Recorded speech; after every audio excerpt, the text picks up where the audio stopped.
नाम ठीक है। मंडी बहुद्दीन से इनका जो है ताल्लुक है और इधर हम जो है सोलर से 2 गोल प्लेट वाला सेटअप लगा के इनको दिया है।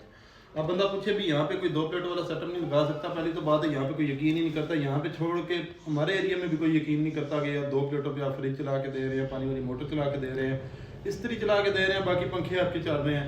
तो ये अदनान भाई हैं, इन्होंने काफ़ी अर्से पहले हमसे रब्ता किया था और काफ़ी एक जो है ना दिनों बाद हम जो है इनके पास आए हैं, बस थोड़ा सा टाइम की मुनासिबत को देखते हुए। तो आज हमने इनको जो है 2 प्लेटों वाला सेटअप लगा के दिया है। तो बाकी अदनान भाई खुद ही बताएंगे कि इनको काम हमारा कैसा लगा है, इन्होंने क्या क्या चला के चेक किया है, ये सेटिस्फाई हैं या नहीं है। जी भाईजान बड़ी कमाल हो गया, यकीन करो अनएक्सपैक्टेड हो गया कि मैं अगे 14 प्लेटा वाला भाई जी घर लवाए है, ठीक है।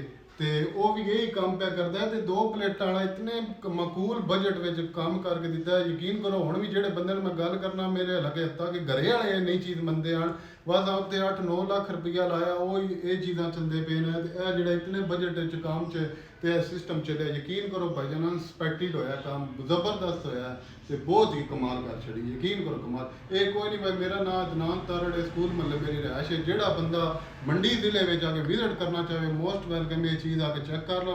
हर चीज़ चली है जी बिल्कुल, 4-5 पंखे फ्रिज है, ठीक है। तो उस तो बाद जो तुम फ्रिज बंद करके थोड़ा लोड घटा के मोटर भी जी 2000 आसपार वाली थोड़ी चलती है, पंप जो साढ़े घर लगे होंगे, बिल्कुल जबरदस्त काम है। ਤੁਹਾਡਾ ਕੀ ਕੰਮ ਹੈ जी? जी मेरा दुकान है अलासर माल जो प्रॉपर्टी का काम करना, गड्डियां भी लैन देन, सारा फिरना। लेकिन ये यकीन करो कि यह सिस्टम मैं कदा नहीं वेख्या।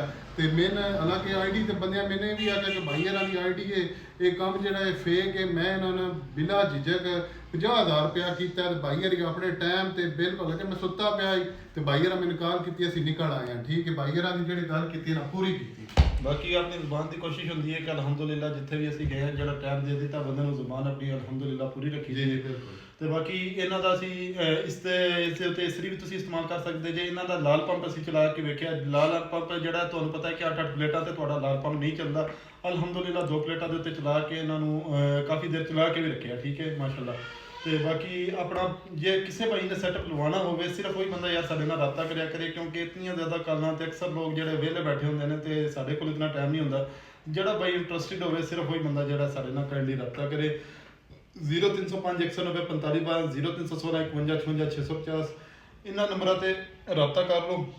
रब्ता करके तुम रावलपिंडी इस्लामाबाद में ला के दे रहे हैं। हम इंशाल्लाह जो इस्लामाबाद रावलपिंडी इस्लामाबाद में जिन्हें भी दोस्त ने सारी शॉप भी विजिट कर सकते जे। लोकेशन जी है डोग सीधा बकरा मंडी रोड से डॉक्टर जैद अली गली के पहुँच जाना, उत्ते किसी ने पूछ लेना जट ब्रदर्स का दुकान सैटअप कितने वे, तो इंशाल्लाह तुम साढ़े सैटअप के कोल आ जाओगे।